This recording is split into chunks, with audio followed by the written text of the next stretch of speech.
The bullet tore through the saloon door just as Violet Kane stepped onto the dusty main street of Florence, Arizona. Her carpetbag heavy with everything she owned, and her heart heavier still with the weight of starting over in a place where nobody knew her shame. It was the spring of 1882, and the small mining town nestled in the Gila River Valley shimmered under an unforgiving sun that seemed determined to bake every ounce of hope from her bones. She had traveled 3 weeks by stage from St. Louis, leaving behind a failed engagement to a banker's son who had decided her lack of dowry mattered more than her affection. And now here she stood in a territory still raw and untamed, wondering if she had made the worst mistake of her 21 years. The saloon doors swung open and a man stumbled out, clutching his shoulder where blood seeped through his fingers. Violet pressed herself against the general store's rough wooden exterior, her breath catching in her throat as 2 more men emerged, their faces hard and their guns still drawn. She had known the West would be different from Missouri, but witnessing violence within her first 5 minutes felt like an omen she should have heeded before climbing onto that westbound stage. "You tell Garrett we don't take kindly to claim jumpers," one of the men shouted after the wounded man who had already disappeared around the corner. "This territory belongs to those who can hold it." Violet waited until they had retreated back inside before she dared to move again. Her traveling dress was covered in 3 weeks of trail dust. Her dark hair had long since escaped its pins, and her blue eyes stung from the combination of sun and grit. She had come to Florence because her distant cousin, Martha, had written about needing help at her boarding house, promising honest work and a fresh start. The letter had arrived at the perfect moment, just days after Harold Montgomery had returned her letters unopened, and her mother had taken to her bed in mortification that her only daughter had failed to secure a suitable match. The boarding house stood at the end of Main Street, a 2-story structure that had seen better days but still maintained a certain dignity with its whitewashed exterior and neat green shutters. Violet knocked on the door, then knocked again when no one answered. After a full minute of waiting in the oppressive heat, she tried the handle and found it unlocked. "Hello," she called into the dim interior. "Martha, it is Violet, your cousin from St. Louis." The front room was furnished simply but cleanly, with a worn settee and 2 chairs arranged around a small table. A staircase led to the upper floor, and she could hear voices coming from somewhere in the back of the house. Following the sound, she found herself in a kitchen where a woman who could only be Martha stood at the stove, stirring something that smelled wonderfully of beef and onions. "Violet," Martha exclaimed, turning with a wooden spoon still in her hand. She was perhaps 40, with streaks of gray in her brown hair and laugh lines around her eyes that spoke of a life well lived despite its hardships. "I did not expect you for another week at least. The stage must have made good time." The driver was determined to avoid any Apache trouble, Violet said, setting down her carpetbag with relief. "We barely stopped except to change horses." Martha pulled her into an embrace that smelled of soap and cooking, and for the first time in weeks, Violet felt something close to welcome. "You look exhausted, child. Come, sit down and have some coffee. We will get you settled in your room, and then you can tell me all about the journey and how your mother is faring." Over the next hour, Violet found herself relaxing into the rhythm of Martha's kitchen, answering questions about family and St. Louis, while carefully avoiding any mention of Harold Montgomery or the humiliation of her broken engagement. Martha, bless her perceptive soul, seemed to sense the tender spots and did not press. Instead, she spoke about Florence and its peculiar mixture of miners, ranchers, and hopeful merchants, all trying to carve out prosperity in the harsh Arizona territory. We have 6 boarders currently, Martha explained as she showed Violet to a small but comfortable room on the 2nd floor. Mostly miners, good men for the most part though they track in terrible amounts of dirt. Then there are the Voss brothers who own the ranch just outside of town. Reese and Caleb. They keep a room here during the busy season when they need to be in town for supplies and business. Reese is the older one, quiet but decent. Caleb is another matter entirely. Something in Martha's tone made Violet pause as she unpacked her few dresses. What do you mean? Martha sighed, settling herself on the edge of the narrow bed. Caleb Voss has a temper like summer lightning, quick and dangerous. He drinks too much and thinks too little, and he has a way of seeing the world as owing him something just for existing. His brother does his best to keep him in line, but there is only so much any man can do when dealing with that kind of pride. Why do you let him stay here then? Because Reese Voss is one of the finest men I have ever known, and he pays good money to keep that brother of his from causing too much trouble elsewhere. The Voss Ranch is one of the largest in the valley, built up by their father before he passed 5 years ago. Reese runs it now, and runs it well from what I hear, but family loyalty keeps him tied to Caleb despite all reason. Violet hung her last dress in the small wardrobe and turned to face her cousin. You sound as though you have some affection for this Reese Voss. Martha laughed, though it held a note of sadness. He is a good man in a place where good men are scarce, but he is also 10 years my junior and entirely unaware that a widow like me might harbor foolish thoughts. No, my dear, I admire him from a distance and take his money for room and board. That is the extent of our relationship, and likely all it will ever be.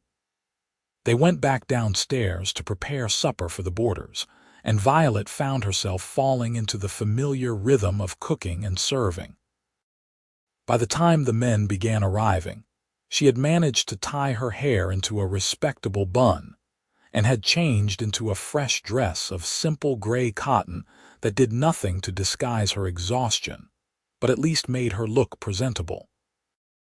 The miners came first, 4 sun-darkened men who nodded politely and ate with the single-minded focus of those who spent their days in hard labor. They spoke little, thanked Martha for the meal, and disappeared upstairs to their rooms before full darkness fell. Violet was helping to clear the dishes when the door opened again, and 2 more men entered. She knew immediately which was Reese Voss. He stood perhaps 6 feet tall with the broad shoulders and lean build of someone who worked with horses and cattle daily. His hair was dark brown, almost black, and fell past his collar in a way that suggested he had been too busy for a barber visit. But it was his eyes that caught her attention, a warm brown that seemed to take in everything with a calm, measured assessment. He was perhaps 24 or 25, with a face that would have been handsome if not for the perpetual worry line between his brows and the tightness around his mouth that spoke of burdens carried too long. His brother was similar in build, but there, the resemblance ended. Caleb Voss had the same dark hair but wore it shorter, slicked back with pomade that made him look like he was trying too hard to be a gentleman. His eyes were harder, a paler brown that darted around the room with an agitation that made Violet instinctively step back toward the kitchen door. He was perhaps 22, young enough to still have that restless energy of youth, but old enough that it had begun to curdle into something more dangerous. "Martha," Reese said, his voice a low rumble that seemed to match his steady presence. "Something smells good. Tell me you saved some for 2 hungry cowboys." "When have I ever let you go hungry?" Martha replied with genuine warmth. "Sit down, both of you. Violet, this is Reese and Caleb Voss, gentlemen, my cousin Violet Kane from St. Louis. She will be helping me with the boarding house from now on." Reese touched the brim of his hat in a gesture of respect. "Madam, welcome to Florence. I hope you will find it to your liking." Caleb's eyes traveled over her in a way that made her skin crawl, assessing and dismissing in the same glance. "Another mouth to feed, Martha. Business must be better than you let on." "Violet is family," Martha said, her voice cooling several degrees. "And I will thank you to mind your manners at my table." Reese shot his brother a warning look before settling himself into one of the chairs. "Forgive Caleb. He has had a long day dealing with some trouble at the ranch." A long day is no excuse for rudeness, but it might explain it. Violet served them both plates of the beef stew and fresh biscuits. Hyper-aware of the way Caleb watched her movements while Reese focused on his food with the same single-minded intensity as the miners. She retreated to the kitchen as soon as possible, helping Martha prepare coffee and trying to ignore the raised voices that soon came from the dining room. "I am telling you we need to expand into the northern pastures," Caleb was saying, loud enough that his words carried clearly. "The Harrington Ranch is failing, and we could pick up that land for next to nothing." "We do not have the capital for expansion right now," Reese replied, his voice quiet but firm. "And even if we did, I would not take advantage of another man's misfortune. Sam Harrington is facing a bad drought, same as everyone else. That does not make it right to swoop in like vultures." "You are too soft," Caleb snapped. "Father would have taken that opportunity without a second thought. That is how he built this ranch into something worth having." "Father built this ranch through hard work and fair dealing," Reese said, and now there was an edge to his voice like steel under silk. "Not by exploiting his neighbors. We will discuss this later, not here." When Violet carried out the coffee, the tension at the table was thick enough to cut. Reese thanked her quietly, his eyes meeting hers for just a moment with what might have been an apology for his brother's behavior. Caleb took his cup without a word, his jaw clenched tight, and his hands gripping the porcelain hard enough that she feared it might shatter. The brothers left shortly after, and Violet helped Martha finish the evening cleaning. They worked in companionable silence until the last dish was dried and put away, and then Martha turned to her with concern clear on her face. "I saw the way Caleb looked at you," she said without preamble. "That boy has always had an eye for pretty girls and no sense about appropriate behavior. You stay clear of him, Violet. I mean it. Whatever brought you here from St. Louis, whatever you are running from or toward, it will not be improved by catching the attention of Caleb Voss." Violet nodded, too tired to explain that she had no intention of catching anyone's attention ever again. She had learned her lesson with Harold Montgomery. Men saw what they wanted to see, and when reality did not match their expectations, they walked away without a backward glance. Better to focus on work and helping Martha than to waste energy on foolish dreams of romance. She fell into bed that night exhausted but unable to sleep, her mind replaying the day's events. Through the thin walls, she could hear the miners snoring and the creak of someone moving around in one of the other rooms. Florence, Arizona was nothing like St. Louis with its paved streets and gas lamps, its society balls and afternoon teas. This was a harder world, one where violence erupted on dusty streets and men carried their conflicts like weapons waiting to be drawn. But it was also honest in a way St. Louis had never been. Here, people said what they meant and meant what they said. There were no subtle social maneuvers, no whispered gossip designed to ruin reputations with a smile and a flutter of a fan. If Martha was right about the Voss brothers, at least their conflicts played out in the open where everyone could see them coming. The next weeks fell into a rhythm that Violet found surprisingly comforting. She rose before dawn to help Martha prepare breakfast for the boarders, spent her mornings cleaning rooms and doing laundry, her afternoons cooking and mending, and her evenings serving supper and managing the inevitable small crises that came with running a boarding house. The work was hard, far harder than anything she had done in St. Louis, but it was also satisfying in a way that embroidery and piano lessons had never been. The miners treated her with a rough courtesy that she appreciated. They tracked in dirt, despite Martha's best efforts, left their rooms in varying states of chaos, and had a tendency to argue loudly about mining claims and ore quality.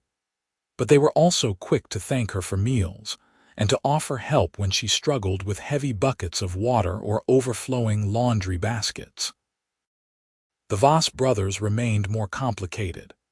Reese came to town regularly for supplies and business meetings, always polite and quiet, speaking to her only when necessary but treating her with a respect that felt genuine. He had a way of moving through a room like he was trying not to take up too much space, despite his size, as though he carried some burden that made him cautious about his impact on the world. Caleb, on the other hand, seemed to grow bolder with each visit. He watched her with an intensity that made her uncomfortable, made comments that skirted the edge of impropriety, and had a habit of standing too close when she served him meals. Reese always intervened before things went too far, a quiet word or a warning look that would pull his brother back, but Violet could feel the tension building like a storm on the horizon. It finally broke on a Wednesday evening in early June when the heat had turned oppressive and tempers were short all around. The Voss brothers had been in town since morning, dealing with some business at the bank, and had returned to the boarding house well after dark. Violet had kept their supper warm, tired and ready for the day to end, when they came through the door already arguing. "You had no right to override my decision," Caleb was saying, his face flushed with anger and alcohol. "I am a partner in that ranch, same as you. My word should count for something."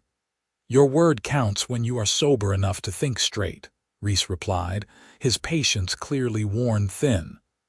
"I will not let you gamble away our water rights on a poker hand, and that is final." "You treat me like a child," Caleb snarled. "Like I am incompetent to make my own decisions. Then stop acting like a child and I will stop treating you like one." The words hung in the air like a slap. Caleb's face went white, then red, his hands clenching into fists at his sides. Violet, who had been setting their places at the table, found herself frozen, uncertain whether to retreat to the kitchen or try to defuse the situation somehow. "Gentlemen," she said quietly, "your supper is ready.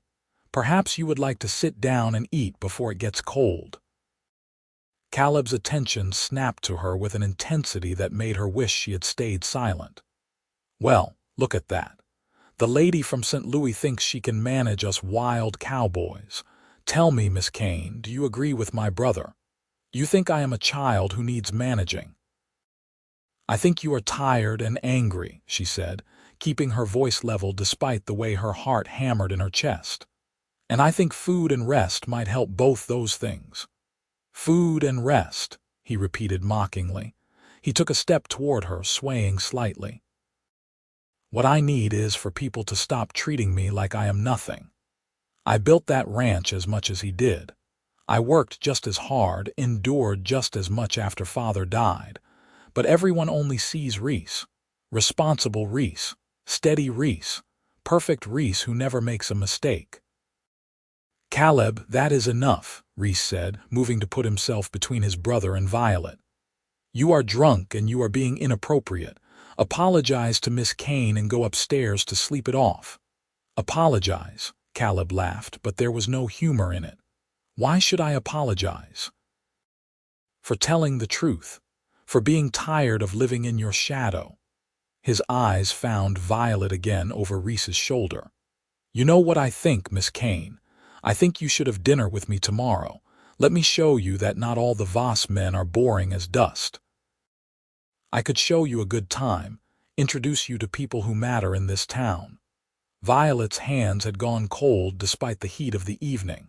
She could see Martha hovering in the kitchen doorway, her face tight with concern. "That is very kind," she managed, "but I am quite busy with my work here. I do not have time for socializing." "Make time," Caleb said, and now there was an edge of command in his voice that sent warning bells clanging in her head. "I am asking you nicely."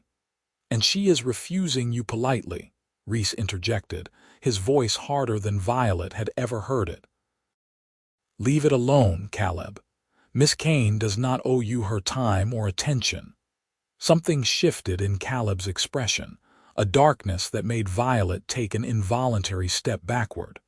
"Of course you would take her side. You always take everyone's side except mine. Your own brother, and you treat me like I am the enemy." "You are making yourself the enemy right now," Reese said. "Go upstairs, sleep it off. We will talk about this in the morning when you are sober." "Do not tell me what to do," Caleb spat. He tried to move past Reese toward Violet, his intentions unclear but his anger obvious. "I just want to talk to the lady. Is that such a crime?" Reese caught his brother's arm, holding him back. "It is when the lady does not want to talk to you. Leave her alone." The brothers grappled for a moment, more wrestling match than fight, and Violet found herself backing toward Martha, her heart in her throat. Then Caleb broke free with a violent shove that sent Reese stumbling backward. He rounded on Violet with fury in his eyes. His hand raised as though he intended to grab her or strike her or do something that her mind could not quite process through the fear flooding her system. She never found out what he intended, because Reese moved with a speed that seemed impossible for his size. One moment Caleb was reaching for her, the next Reese had stepped fully between them, taking the brunt of his brother's momentum and catching his wrist before the raised hand could make contact with anything. "Touch her and we are done," Reese said, his voice deadly quiet. "Brother or no brother, blood or no blood, you lay one finger on her and you will answer to me. And then you will pack your things and leave the ranch, because I will not have a man who strikes women under my roof." The silence that followed felt like the whole world holding its breath. Caleb stared at his brother, shock and rage warring on his face, his chest heaving with emotion and exertion and alcohol. Violet stood frozen behind Reese's protective bulk, one hand pressed to her mouth, unable to quite believe what had just happened. "You would choose her over me," Caleb finally said, his voice breaking on the words. "Some woman you have known for a few weeks over your own brother." "I would choose what is right over what is easy," Reese replied. "And striking a woman is never right, no matter who she is or how long I have known her. Now go upstairs before I do something we will both regret." For a moment, Violet thought Caleb might actually throw a punch. His free hand clenched and unclenched, his jaw working as though he was chewing on words too bitter to swallow. Then he wrenched his wrist free from Reese's grip and stumbled toward the stairs, his boots heavy on the wooden steps. "This is not over," he threw back over his shoulder. "You think you can just cast me aside after everything we have been through? You will regret this, Reese. I swear you will regret choosing a stranger over your own blood." They listened to him stumble up the stairs, heard the slam of a door that made the whole house shake. Then, Reese turned slowly to face Violet, and she saw that his hands were trembling slightly despite the calm of his expression. "Are you all right?" he asked. "Did he hurt you?" She shook her head, not trusting her voice. Her own hands were shaking, and she clasped them together to hide the tremor. "Miss Kane," he said, and there was something raw in his voice that made her look up to meet his eyes. "I cannot apologize enough for my brother's behavior. There is no excuse for what almost happened here. If you want me to remove him from this boarding house, I will do so tonight. If you want me to leave as well, I will understand, but please know that you are safe." I give you my word that he will not bother you again." "Reese Voss, you have nothing to apologize for," Martha said firmly, emerging from the kitchen to put a protective arm around Violet.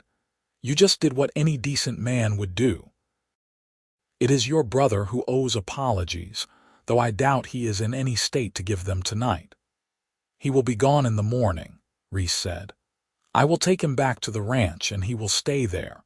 If he cannot control himself in polite company, then he does not deserve to be in polite company." "What about your business in town?" Martha asked. "I will manage. I have been managing Caleb's mistakes for years now. This is just one more to add to the list." He turned back to Violet, and she saw exhaustion in every line of his face. "I am truly sorry, Miss Kane. You came to Florence for a fresh start, and my brother has made you feel unsafe in what should be your own home.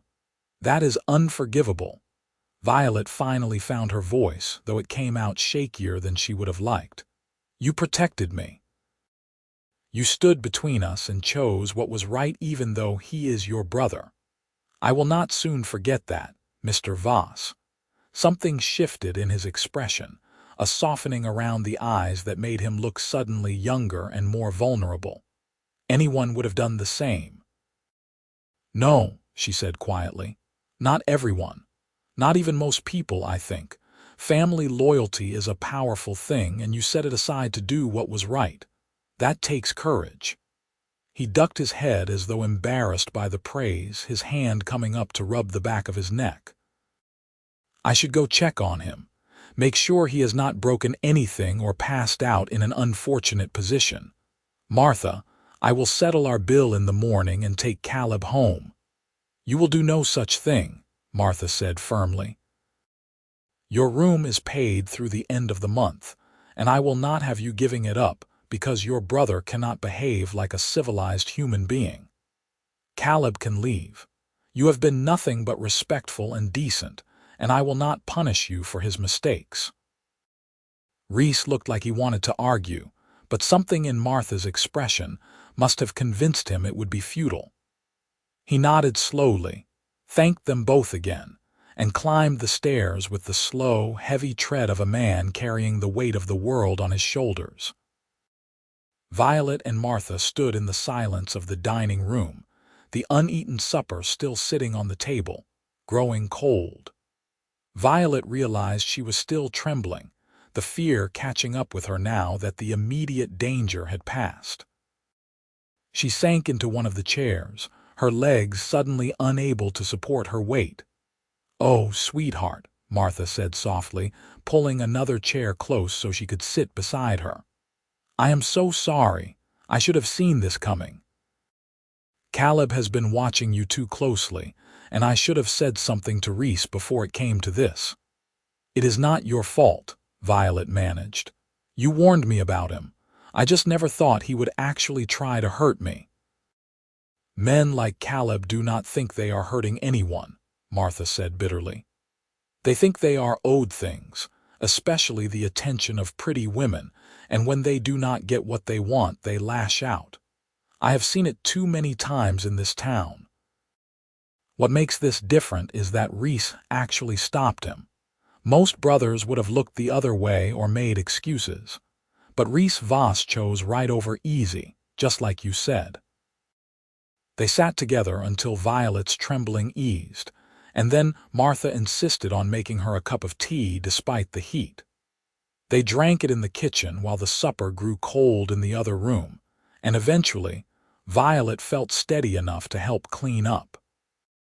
She scraped the uneaten food into the pig bucket and washed the dishes, the familiar motions helping to calm her jangled nerves. That night, she lay in bed, listening to the sounds of the boarding house settling around her. She heard footsteps on the stairs, heard the low murmur of voices that might have been the Voss brothers talking, or might have been her imagination. She thought about how Reese had moved to protect her without hesitation, had stood between her and danger despite it being his own flesh and blood on the other side.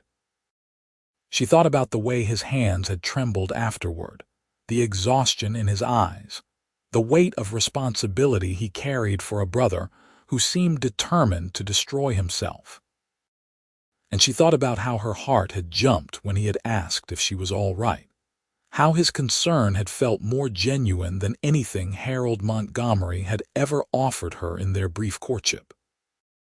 It was a dangerous thought, one she tried to push away as foolishness brought on by fear and gratitude. She had come to Florence to work and help Martha, not to develop feelings for a cowboy who had enough troubles without adding her to the list.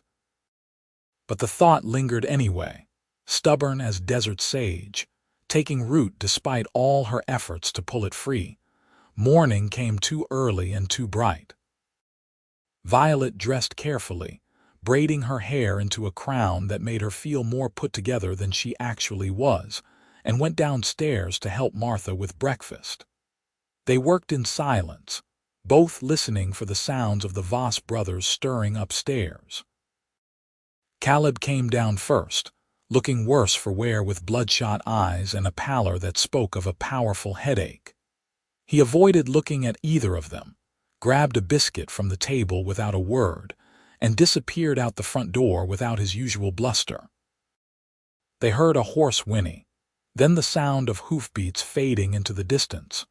Reese came down 15 minutes later, dressed for travel with his saddlebags over his shoulder.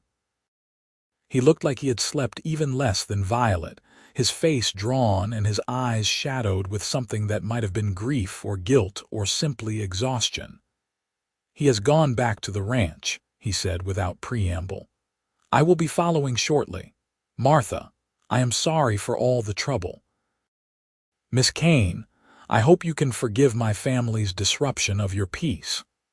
"There is nothing to forgive on your part," Violet said before Martha could respond. She had thought about this all night, had decided that she owed him honesty at least. "You were a gentleman in a situation that would have challenged any man's patience. Thank you for protecting me." He met her eyes then, and she saw something flicker in their brown depths that she could not quite name. "It was the only thing I could do. The right thing, as you said. Though it does not feel particularly right this morning. Caleb is my brother, the only family I have left, and I may have just destroyed what little relationship we had remaining." "If your relationship was so fragile that doing the right thing destroyed it, perhaps it needed to be destroyed," Martha said, her tone gentler than her words. "Sit down, Reese. Have some breakfast before you go.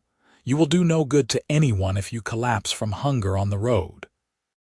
He hesitated, clearly wanting to refuse, but Martha was already putting a plate together with the kind of determination that brooked no argument. He set down his saddlebags with a sigh and took a seat at the table, and Violet found herself pouring his coffee without thinking about it, adding the touch of cream that she had noticed he preferred. "Thank you," he said quietly when she set the cup beside his plate. Their fingers brushed briefly, and Violet felt a jolt of awareness that had nothing to do with fear, and everything to do with the way his calloused hand had trembled in the aftermath of protecting her. She pulled back quickly, busying herself with putting out preserves and butter, trying to ignore the way Martha was watching them both with speculation in her eyes. Reese ate mechanically, clearly fueling his body rather than enjoying the food, and was done within minutes.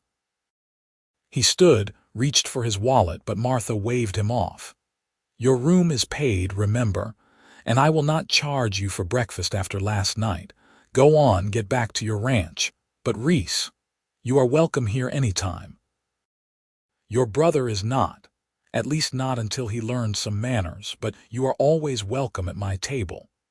He nodded, the closest he seemed able to come to accepting kindness without argument.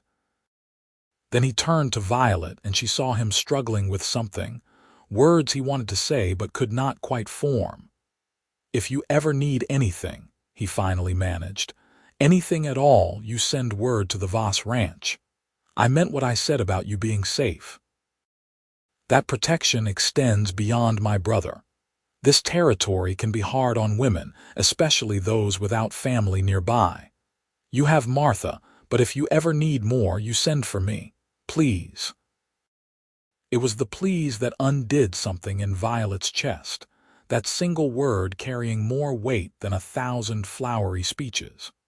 She nodded, not trusting her voice, and watched as he gathered his things and headed for the door. He paused in the doorway, silhouetted against the bright morning sun, and looked back one more time. "Miss Kane, thank you for saying what you said last night, about courage. I have not felt particularly courageous in a long time, but your words helped, more than you might know." Then he was gone, the door closing softly behind him, and Violet was left staring at the space where he had been, with her heart doing complicated things in her chest that she absolutely could not afford to analyze.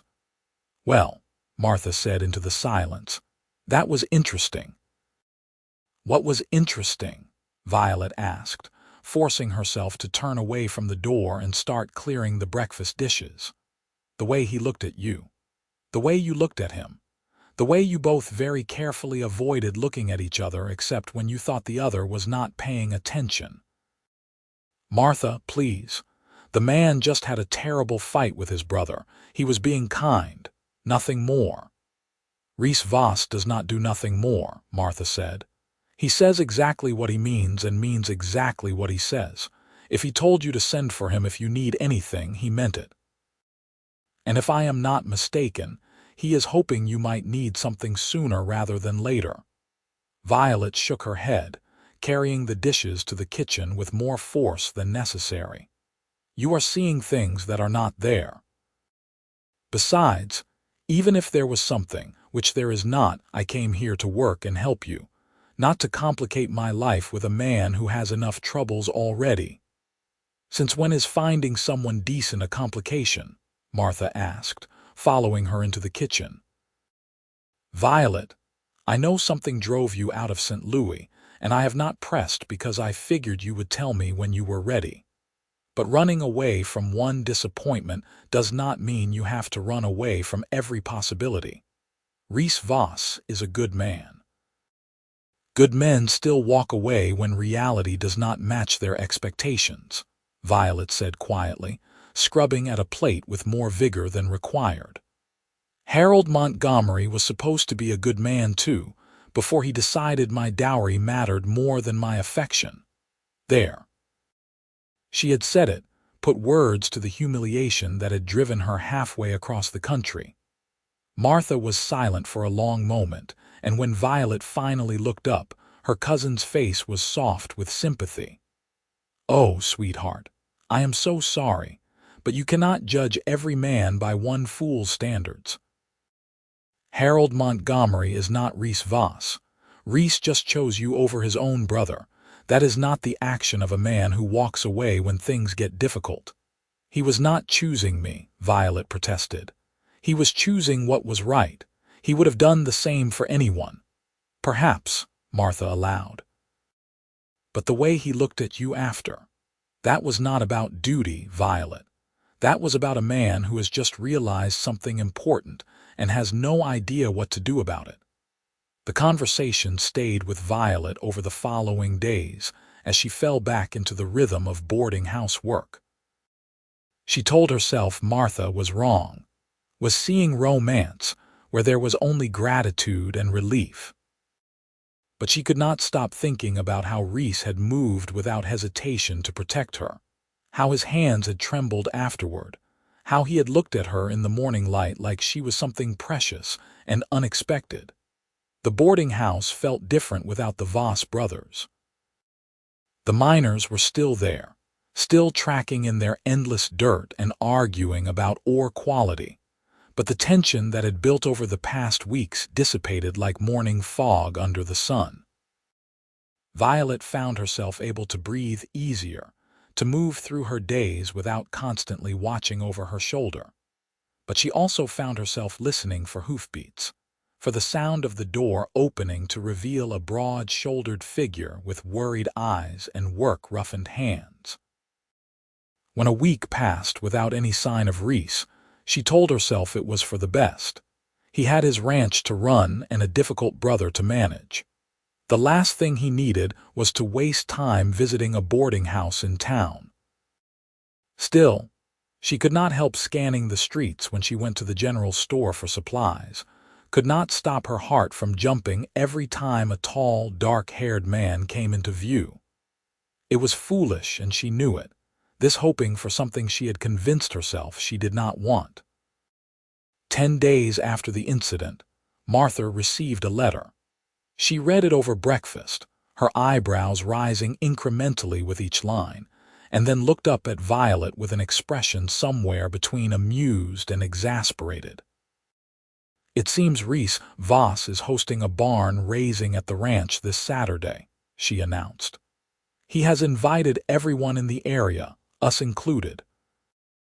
There will be food and music afterward, and he has specifically requested that I bring my cousin Violet, as he would very much like to apologize properly for his brother's behavior in a less stressful environment." Violet felt her face grow warm. "That is very kind, but surely he does not expect us to travel all the way out to the ranch just for an apology. He already apologized quite thoroughly." "It is a barn raising, not a tea party," Martha said, her eyes twinkling. "Everyone will be there. It would be rude to refuse, especially when he has extended the invitation so politely. Besides, when was the last time you had a proper day off? You have been working non-stop since you arrived. A little music and dancing will do you good." "I did not come here to dance." "No, you came here to hide from disappointment and heartbreak. But hiding is not living, Violet. At some point, you have to stop running and start building something new. Maybe this is that point." So Violet found herself on Saturday morning climbing into Martha's wagon for the hour-long journey to the Voss ranch. She had dressed in her best day dress, a pale blue cotton that brought out her eyes, and had miraculously survived the journey from St. Louis mostly unwrinkled. Martha had helped her arrange her dark hair in a style that was practical enough for a barn raising but pretty enough to boost her confidence. The Voss ranch sprawled across a valley between low hills, with the Gila River visible as a ribbon of green in the distance.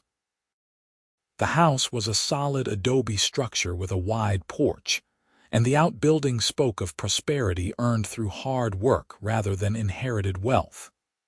Already, dozens of wagons and horses crowded the yard, and the sound of hammering and masculine voices filled the air. The frame of the new barn rose against the blue sky like the skeleton of some great beast, men swarming over it with boards and nails, and the kind of coordinated chaos that came from working together on a common purpose. Violet spotted Reese immediately, his dark head visible as he worked on the upper frame, his shirt sleeves rolled up to reveal forearms corded with muscle. He must have sensed their arrival because he looked down, and even across the distance, she saw him smile.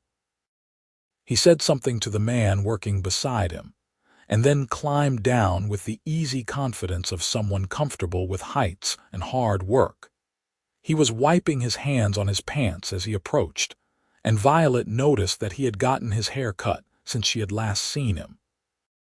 It made him look younger somehow, less burdened, though the worry line between his brows remained. "Martha, Miss Kane," he greeted them, slightly breathless from his climb. "I am so glad you could come. Thank you for making the journey." "We would not have missed it," Martha said warmly. "Where do you want us?" "I brought 3 pies and Violet made enough fried chicken to feed an army. The food tables are over by the house. My neighbor's wife is organizing everything. Miss Kane, might I speak with you for a moment? In private?" Violet's heart did something complicated at that request, but she nodded and let him lead her away from the crowd to a quieter spot near the corral where several horses dozed in the morning sun. From here, they could still see the barn raising but had enough distance to talk without being overheard. "I wanted to apologize again," he started, then stopped, seeming to struggle with his words. "No, that is not quite right. I wanted to see you again. I have spent the last 10 days thinking about what happened, about what could have happened if I had been even a moment slower. The thought of my brother hurting you makes me physically ill."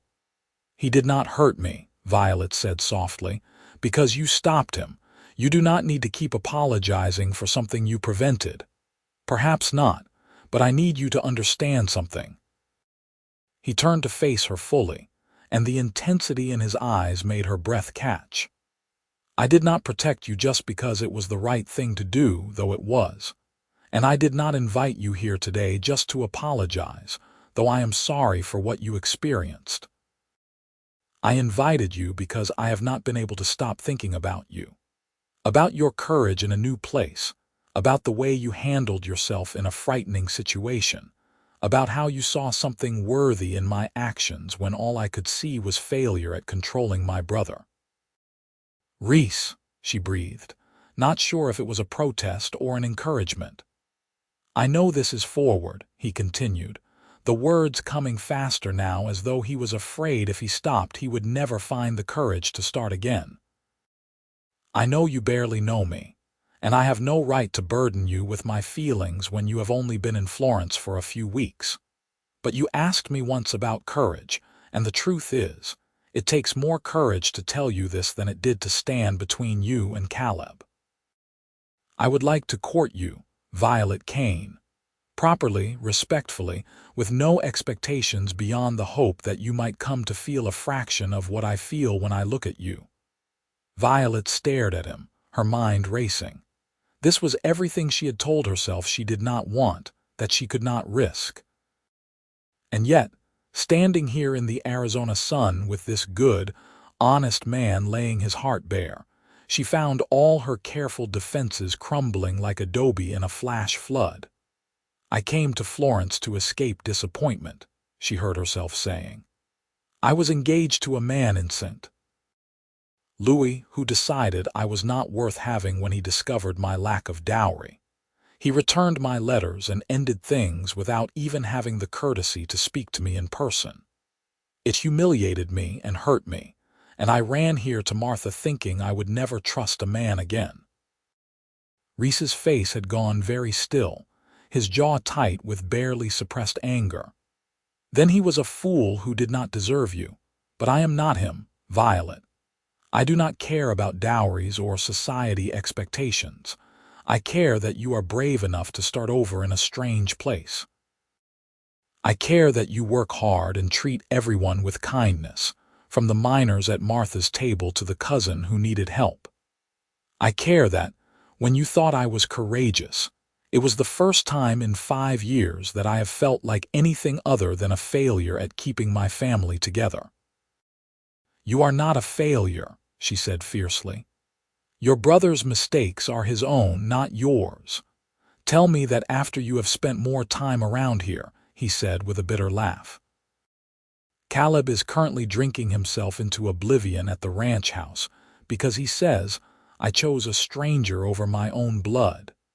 Half the county thinks I should have looked the other way or made excuses for him. The other half thinks I should have thrown him off the property years ago. I cannot win, Violet. No matter what I do, someone thinks I am wrong." "Then do what feels right to you," she said, surprising herself with the conviction in her voice. "Not what people expect, not what family loyalty demands, but what you know in your heart is the right thing. That is all anyone can ask." He looked at her for a long moment, and something in his expression shifted, softened, opened up in a way that made her chest ache. "You make it sound so simple." "Maybe it is simple.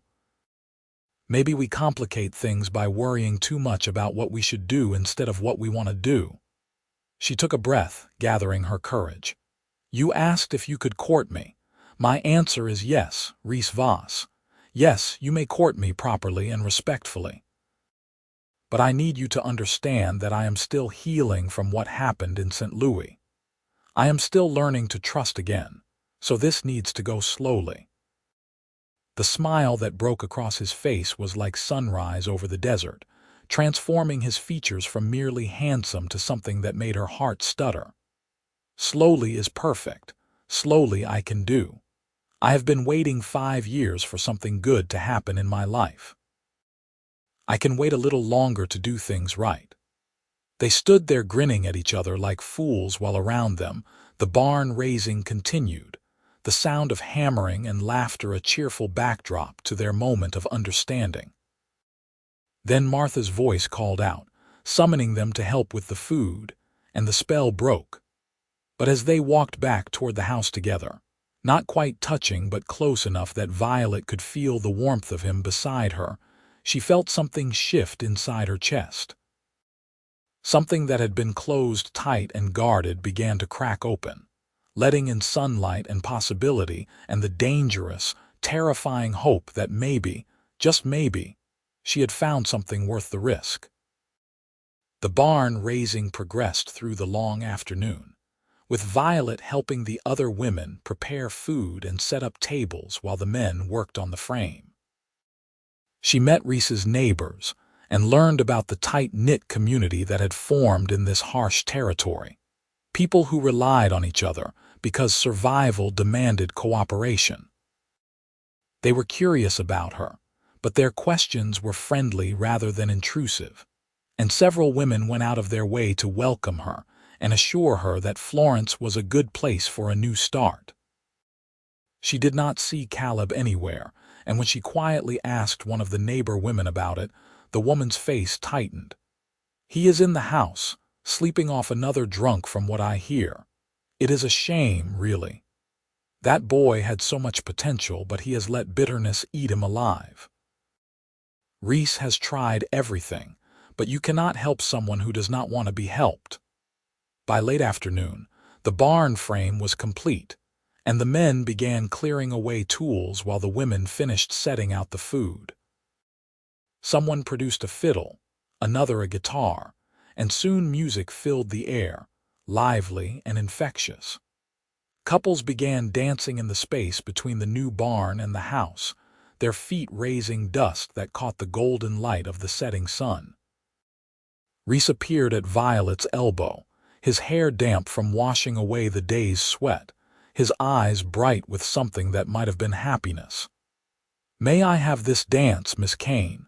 She had not danced since the humiliation in St. Louis, had thought she might never want to again.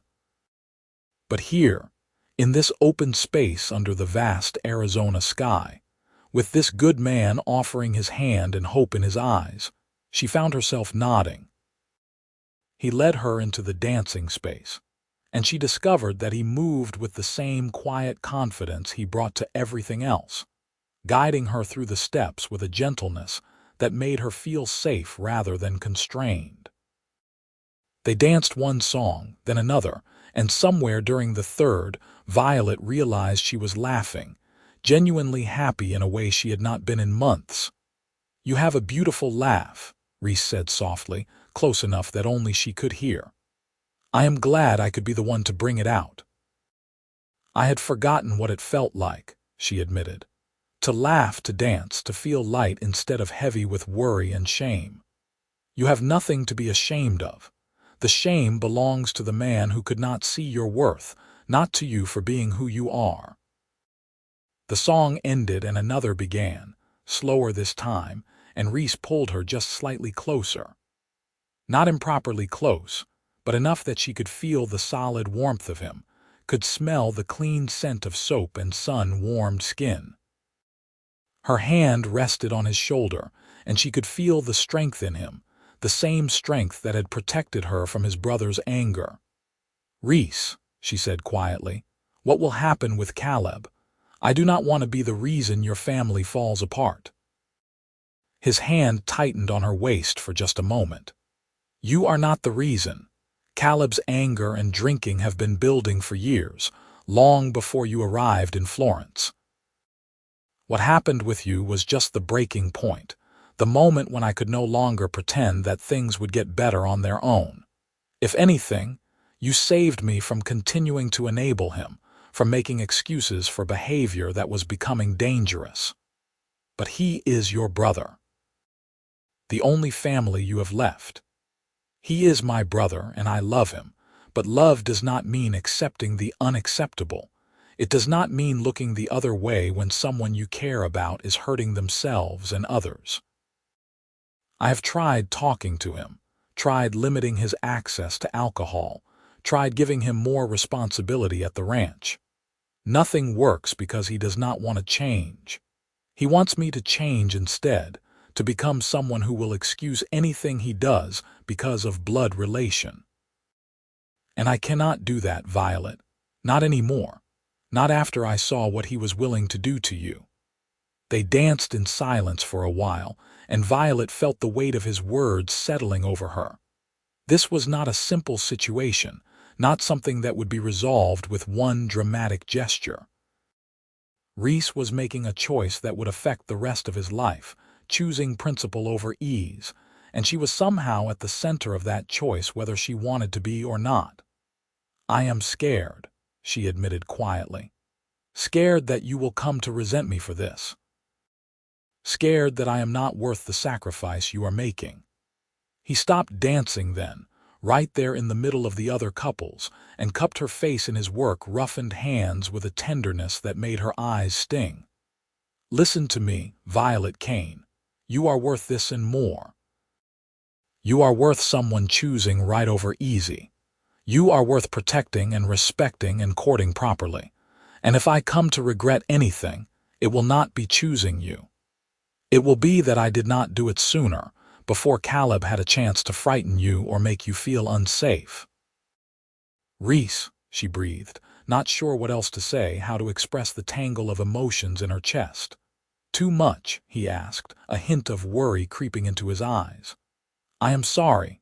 I know we said slowly, and here I am making declarations in the middle of a barn dance. You make me forget myself, Violet.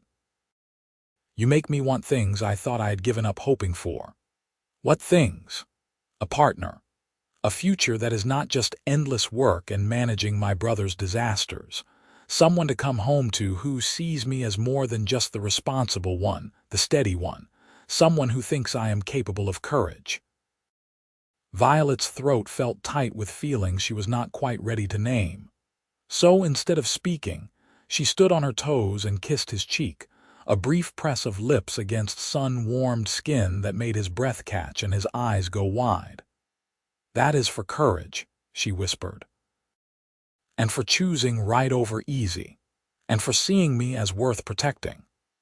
The music swirled around them, but they stood still in their bubble of understanding, and Violet thought that maybe, just maybe, running away to Florence had been the best decision she had ever made. The evening deepened into night, and lanterns were lit around the yard, casting warm pools of light that turned the gathered community into something magical.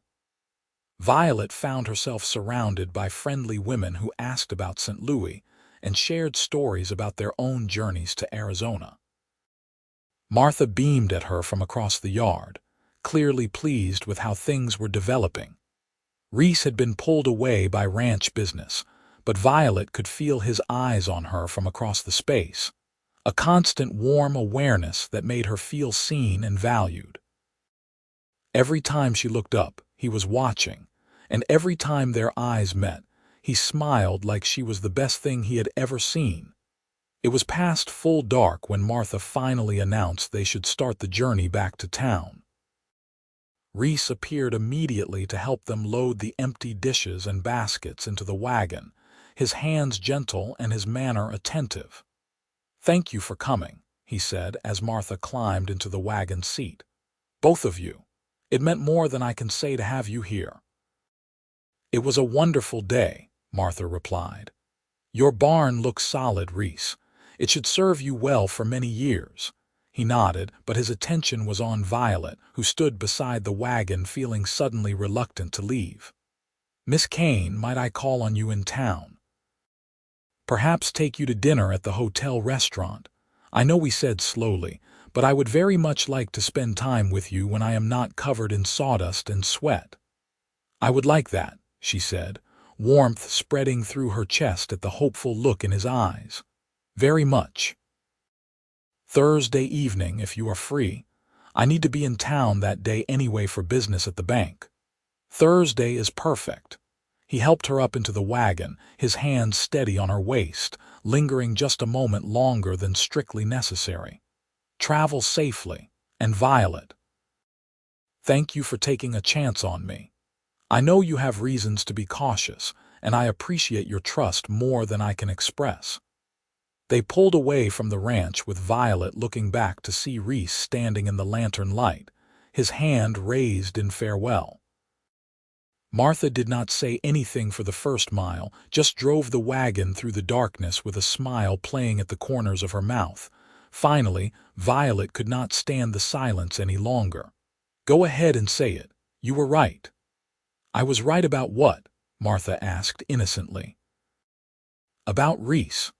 About me needing to stop running and start building something new, about giving people a chance. Oh, I do not need to say I was right. That is written all over your face. You are glowing, Violet. You look happy in a way I have not seen since you arrived. I am happy, Violet admitted, the words feeling strange and wonderful in her mouth. And terrified. What if this goes wrong? What if he realizes I am not worth the trouble? What if Caleb causes more problems? What if it goes right? Martha countered. What if Reese is exactly the kind of man he appears to be? What if you are worth far more than Harold Montgomery ever deserved, and Reese Voss is smart enough to see it? You cannot live your life avoiding possibilities just because something might go wrong. Sometimes you have to take the risk and see where it leads. They rode in comfortable silence after that, the wagon wheels creaking and the horses hooves steady on the packed earth road. Violet watched the stars wheeling overhead, brighter than they ever were in St. Louis, and let herself imagine a future that included Thursday dinners and barn dances, and a man who looked at her like she was precious. Thursday came both too fast and not fast enough.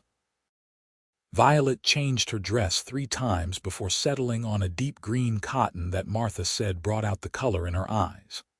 She fussed with her hair until Martha finally took over, arranging it in a style that was elegant without being overly formal.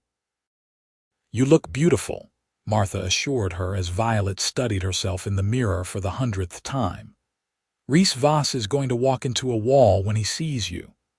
The knock on the door came precisely at 6, and Violet's heart jumped into her throat. Martha answered it, ushering Reese inside with a knowing smile. He had dressed for the occasion in clean trousers and a pressed shirt, his hair neatly combed and his boots polished. When his eyes found Violet on the stairs, his expression shifted into something soft and wondering that made her feel like the most beautiful woman in the territory. Miss Kane, he said, his voice slightly rough, you look absolutely lovely. Thank you, she managed, grateful that her voice came out mostly steady. You look very handsome yourself. They walked to the hotel restaurant through streets painted gold by the setting sun, making careful conversation about the weather and the town and anything that felt safe. But underneath the polite words, Violet could feel the current of something deeper, an awareness of each other that made the evening air feel charged with possibility. The restaurant was the nicest establishment in Florence, which admittedly was not saying much, but the proprietor had done his best to create an atmosphere of elegance with white tablecloths and candles and curtains that blocked out the dust of the street. Reese held her chair and ordered for them both after consulting with her about preferences, and Violet found herself relaxing into the rhythm of dinner with a good man. Tell me about St. Louis, he said over the first course. What was it like growing up there?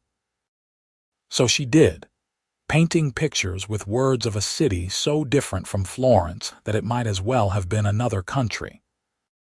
She told him about streetcars and gas lamps, about department stores where you could buy anything imaginable, about concerts and theaters, and the constant press of humanity. But she also told him about the suffocating nature of society expectations, about how every action was judged and weighed, about how she had always felt like she was performing rather than living. "It sounds exhausting," he said when she finished. It was. I did not realize how exhausting until I came here and discovered I could just be myself. No one in Florence cares that my family does not have money or that I am working at a boarding house. Here, I am just Violet, Martha's cousin who makes good fried chicken and does not mind hard work. "You are far more than that," Reese said quietly. "But I understand what you mean. There is a freedom in the territory that does not exist in more settled places. We are all too busy surviving to worry much about who someone's family was or whether they have the right pedigree." "Tell me about your family," she prompted. "About growing up here with Caleb and your father." His face shadowed slightly, but he did not shy away from the question. "My father was a hard man, but a fair one. He came to Arizona right after the war, determined to build something that would last. He met my mother in Tucson, married her within a month, and brought her back to the ranch. She died when Caleb was born, complications from the delivery. Father never remarried, just poured all his energy into the ranch and into raising us." "That must have been difficult, losing your mother so young." "I do not remember her at all. I was barely 2 when she died, but Caleb never knew her, and I think that affected him differently. Father was not a man who showed affection easily. He provided for us, taught us everything about ranching, made sure we knew the value of hard work. But he was not warm, not the kind of father who gave hugs or spoke words of encouragement. When he died 5 years ago, Caleb took it hard, harder than I expected. It was like he was angry at Father for leaving before they could resolve something, though I never knew what that something was. And you became responsible for everything. Someone had to. The ranch, Caleb, all of it. I was 20 years old and suddenly managing a business and trying to keep my brother from self-destructing. Some days I did better than others. Most days I felt like I was failing at both." Violet reached across the table and covered his hand with hers, a bold gesture that would have been scandalous in St. Louis but felt perfectly natural here. "You are not failing. You are doing the best you can in an impossible situation. That is all anyone can ask." His hand turned under hers, his fingers lacing with hers, warm and strong and steady. "You make me believe that. When I am with you, I feel less like I am drowning and more like I might actually make it to shore." They talked through dinner and dessert, the conversation flowing easily now that they had broken through the initial awkwardness. Reese told her about the ranch, about his hopes to expand into better breeding stock and irrigation systems. Violet told him about her work at the boarding house, about the eccentric miners and Martha's kindness. They discovered shared tastes in books and a mutual love of early mornings when the world was quiet and full of promise. By the time Reese walked her back to the boarding house, the moon was high and the streets were mostly empty.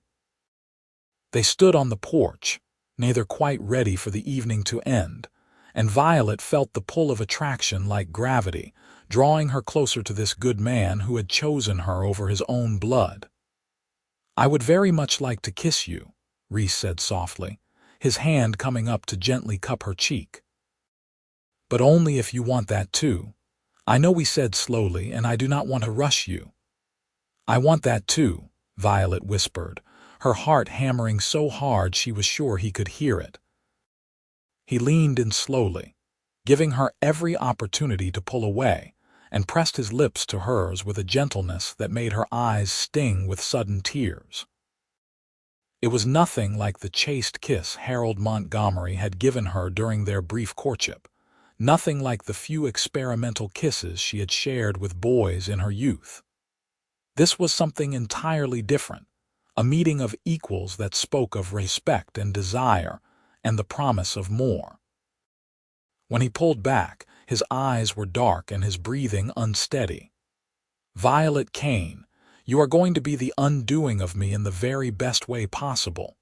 "Good," she said, feeling bold and reckless and happier than she had in months, "because I think you might be the undoing of me too." He kissed her once more, quick and sweet, and then stepped back before either of them could forget propriety entirely. "May I see you again? Perhaps Sunday after church. We could take a ride out to the river if you would like." "I would like that very much." She watched him walk away into the darkness, his hands in his pockets and his stride easy, and felt Martha's presence behind her before her cousin spoke. "That looked like a successful evening," Martha observed mildly. "It was perfect," Violet admitted. "He is perfect." "Which terrifies me because I keep waiting for the other shoe to drop, for him to reveal some flaw that makes him human instead of impossibly good." "He is human," Martha assured her. "He has flaws just like everyone else. But being flawed does not mean being bad, Violet. It just means being real. And real is what you need after Harold Montgomery's particular brand of shallow perfection."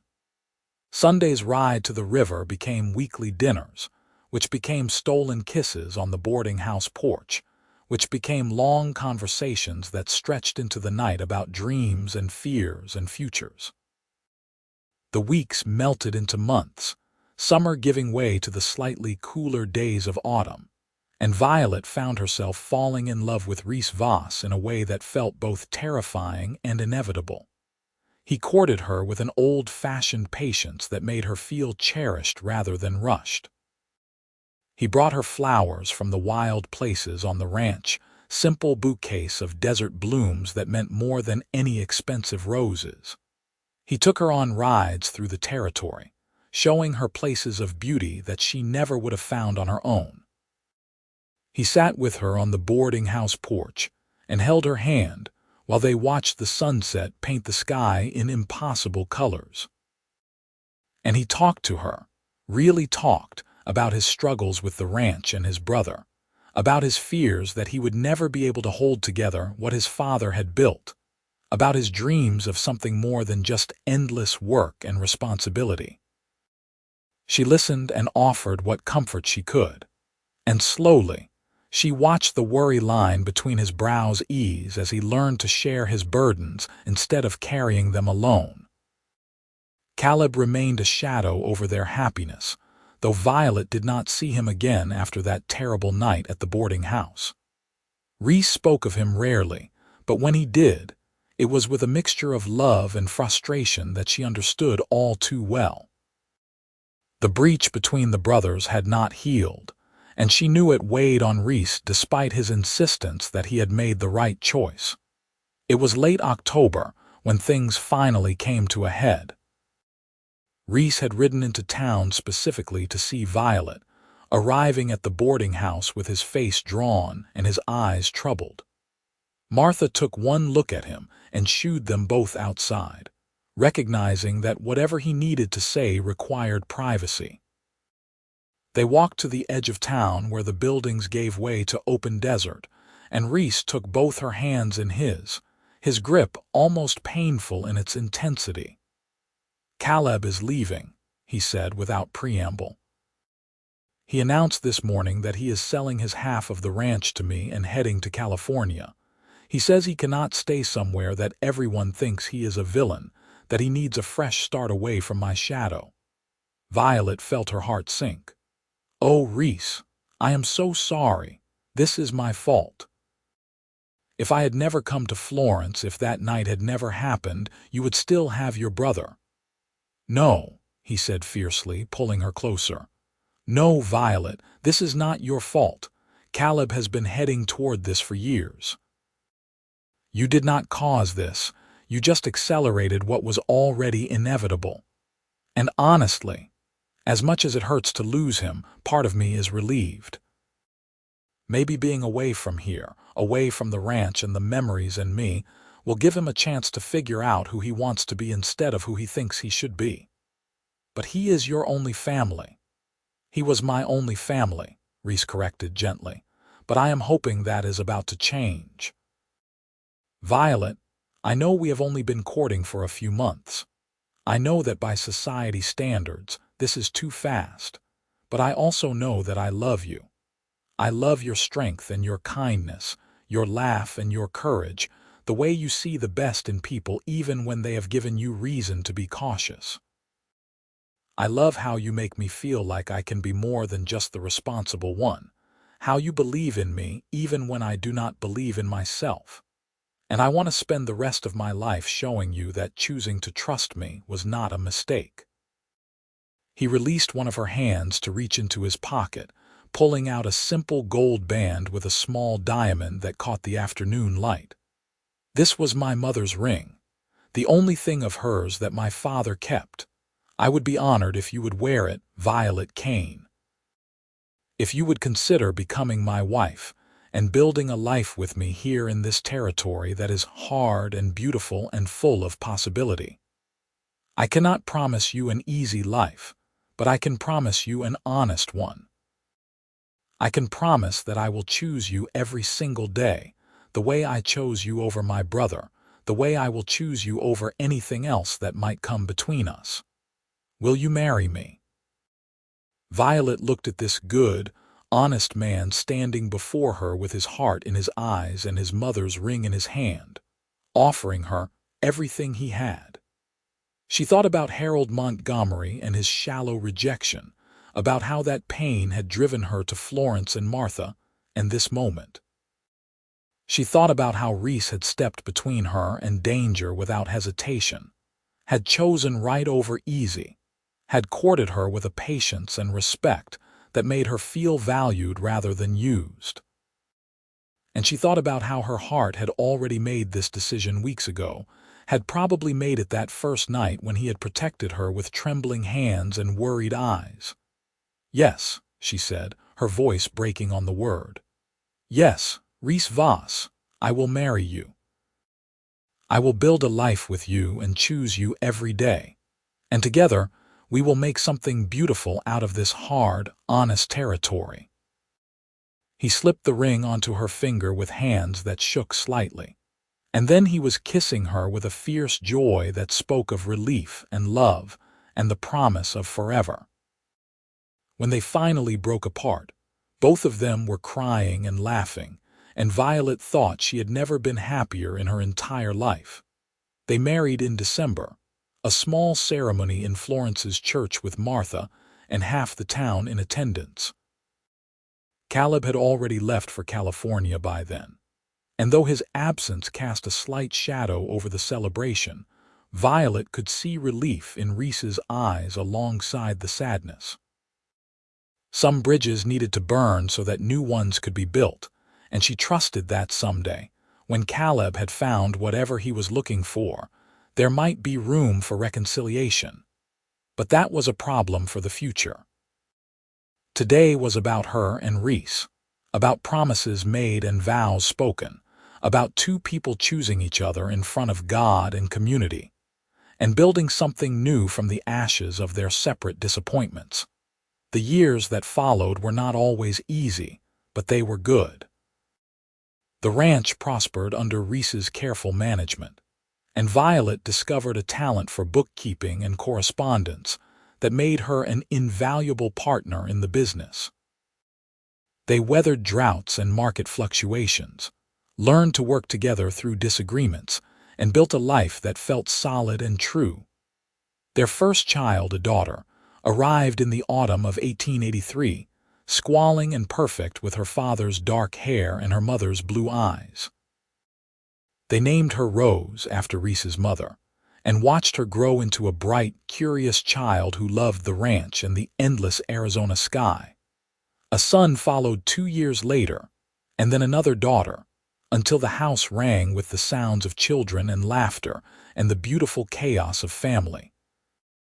Reese was the father he had never had, patient and affectionate, teaching his children about hard work and kindness in equal measure. Violet bloomed under the weight of motherhood and partnership, her earlier heartbreak fading to a distant memory that served only to make her appreciate what she had found even more. Martha remained a constant presence in their lives, visiting the ranch regularly and spoiling her grandnieces and grandnephews with an abandon that made Reese laugh. She had been right all along. She liked to remind them about Reese being a good man and about Violet needing to stop running and start building. On their 10th anniversary, as they sat on the porch watching their children play in the yard while the sun painted the sky in shades of gold and purple, Reese pulled Violet close and pressed a kiss to her temple. "You ever regret it?" he asked quietly. "Choosing this life, choosing me?" "I know it is not the refined existence you could have had in St. Louis." Violet turned in his arms to look at him properly, seeing the man he had become over the decade of their marriage. The worry line between his brows had finally smoothed, replaced by laugh lines around his eyes. He carried himself with a confidence that came from knowing he was loved and valued, from having a partner who believed in him even when times were hard. "Never," she said firmly. "Not for a single moment. You gave me exactly what I needed, Reese. Not refinement or society or an easy life. You gave me honest love and respect and a partnership built on choosing each other every single day. You gave me courage by showing me what real courage looks like. And you gave me a family and a home that I helped build with my own hands. How could I possibly regret that?" "I chose you over blood," he said softly, echoing words from long ago. "And it was the best decision I ever made." "You chose right over easy," she corrected. "And so did I when I said yes to you. We chose each other, Reese. And we keep choosing each other every single day. That is what makes this work." He kissed her then, sweet and deep, while their children played and the Arizona sunset painted the world in impossible beauty.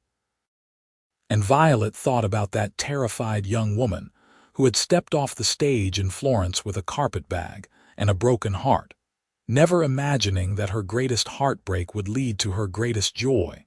Some choices changed everything. The choice to come west, the choice to trust again, the choice to say yes to a cowboy who had stepped between her and danger without hesitation. The choice to build instead of hide, to love instead of protect, to believe in possibilities instead of dwelling in disappointments. Years later, when their children were grown and starting families of their own, when the ranch had expanded beyond anything Reese's father could have imagined, when their hair had gone gray and their hands were marked by decades of work and love, Violet would still remember that moment in the boarding house dining room. The moment when Reese Voss had raised his hand not to strike but to protect, had stepped between her and his own brother, had chosen her over blood and in doing so, had given them both a chance at something beautiful.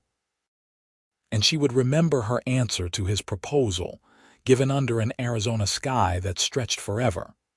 Yes, she had said. Yes to hard work and honest love.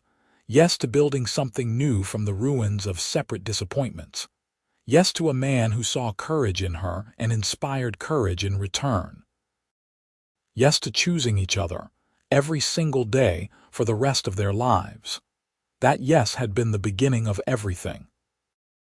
And as Violet looked back from the vantage point of a life well lived, surrounded by children and grandchildren who carried forward the legacy of choosing right over easy, she knew she would make the same choice again in a heartbeat.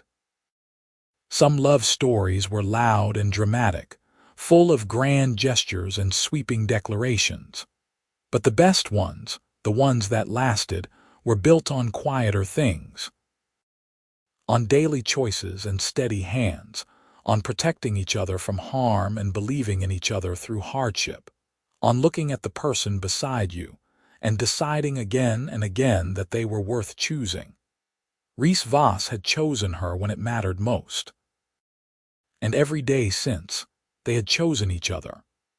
That was the real love story, not the dramatic moment of protection, though that had been important, but the thousands of smaller moments that followed, each one a quiet reaffirmation of vows spoken and promises kept. In the hard, honest territory of Arizona, under skies that stretched forever and sun that demanded resilience. Two people who had both known disappointment found something better than they had dared to hope for. They found partnership and respect, passion and peace, and most importantly, they found each other. And that, Violet thought as she held her husband's hand and watched their grandchildren play in the same yard where their own children had once run, was the happiest ending she could have imagined.